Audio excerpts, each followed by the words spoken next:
Assalamualaikum warahmatullahi wabarakatuh. Halo anak-anak, apa kabar? Semoga dalam keadaan sehat ya.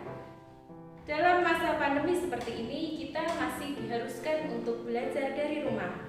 Jangan lupa tetap patuhi protokol kesehatan 3M. Memakai masker, mencuci tangan menggunakan sabun, dan menjaga jarak ketika di kerumunan. Sebelum pembelajaran hari ini kita mulai, marilah kita berdoa dan membaca Asmaul Husna. Bismillahirrahmanirrahim. Baik anak-anak, hari ini kita akan belajar tema 5, subtema 3, pembelajaran kelima. Adapun muatan pembelajaran yang akan kita pelajari hari ini yaitu IPA KD 3.5 tentang pengaruh ekosistem. Yang kedua, ada Bahasa Indonesia KD 3.7 tentang teks non-fiksi dan SPDP KD 3.3 tentang karya seni rupa. Adapun tujuan pembelajaran kita hari ini sebagai berikut. Nah, anak-anak, marilah kita mulai pembelajaran yang pertama pada muatan pelajaran Bahasa Indonesia. Kali ini kita akan belajar tentang peta pikiran pada teks non-fiksi. Teks non-fiksi adalah teks yang berasal dari data, fakta, dan kenyataan. Dalam teks non-fiksi terdapat informasi penting dan informasi pendukung. Untuk membuat peta pikiran, kita dapat melakukan langkah-langkah sebagai berikut. Yang pertama, kita bisa menuliskan ide pokok pada setiap paragraf. Yang kedua, kita harus menemukan kata kunci pada setiap paragraf. Dan yang ketiga, rangkailah ide pokok atau kata kunci berikut menjadi informasi penting. Dan yang keempat, catatlah informasi penting dari teks untuk melengkapi keterangan pada bagian peta pikiran. Dalam membuat bagan, kita bisa menggunakan kalimat tanya. Kalimat tanya harus menggunakan kata tanya.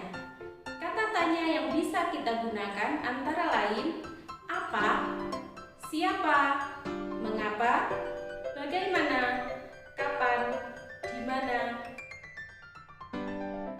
Nah anak-anak, untuk menambah pengetahuan kalian tentang peta pikiran, perhatikan peta pikiran berikut ini. Dalam peta pikiran berikut, terdapat 1 informasi penting dan 4 informasi pendukung. Informasi penting yang ada dalam peta pikiran berikut yaitu ekosistem.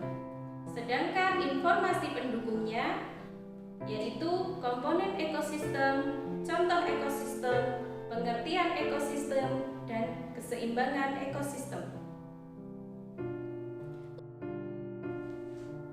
Nah anak-anak, sudah jelaskah materi tentang teks non-fiksi yang dijelaskan tadi? Untuk menambah pengetahuan kalian, silakan baca teks bacaan Hutan Bakau yang terdapat di Bu Pena halaman 143 dan 144 dan buatlah peta pikirannya. Selamat mencoba! Untuk mata pelajaran yang kedua, IPA KD 3.5 tentang faktor yang mempengaruhi keseimbangan ekosistem. Ekosistem merupakan kumpulan dari berbagai jenis makhluk hidup dan benda tak hidup yang ada di wilayah tertentu. Faktor-faktor yang dapat mempengaruhi keseimbangan ekosistem ada 2. Yang pertama, ada faktor alam. Faktor alam merupakan peristiwa alam yang dapat mengganggu keseimbangan ekosistem, seperti banjir, tanah longsor, dan gunung meletus. Sedangkan faktor manusia adalah perilaku manusia dalam memanfaatkan sumber daya alam yang mengganggu keseimbangan ekosistem. Antara lain, penebangan liar, pertambangan, pertanian, dan pengerusakan hutan. Jadi, sebagai makhluk hidup, kita harus senantiasa menjaga keseimbangan ekosistem agar pelestariannya tetap terjaga. Untuk materi yang ketiga, SBDP KD 3.3 Karya Seni Nusantara. Karya seni rupa adalah benda seni yang dibuat dari pengolahan titik, garis, bidang, bentuk, volume, warna, dan tekstur sehingga dapat ditangkap oleh mata dan dirasakan melalui rabaan.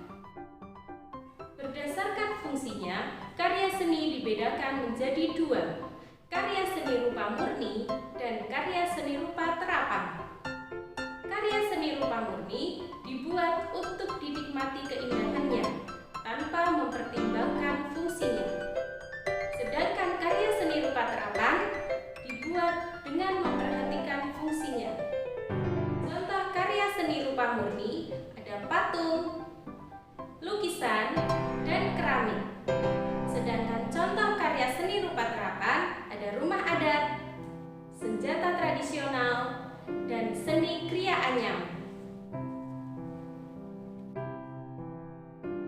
Nah anak-anak, itu tadi 3 mata pelajaran yang kita bahas hari ini. Untuk tugasnya, silakan kalian sebutkan 3 contoh karya seni rupa murni dan 3 contoh karya seni rupa terapan. Selain yang Bu Guru sebutkan tadi ya. Demikian pembelajaran untuk hari ini. Semoga materi pembelajaran hari ini dapat bermanfaat. Tetap jaga kesehatan dan rajin belajar. Bu Guru akhiri. Wassalamualaikum warahmatullahi wabarakatuh.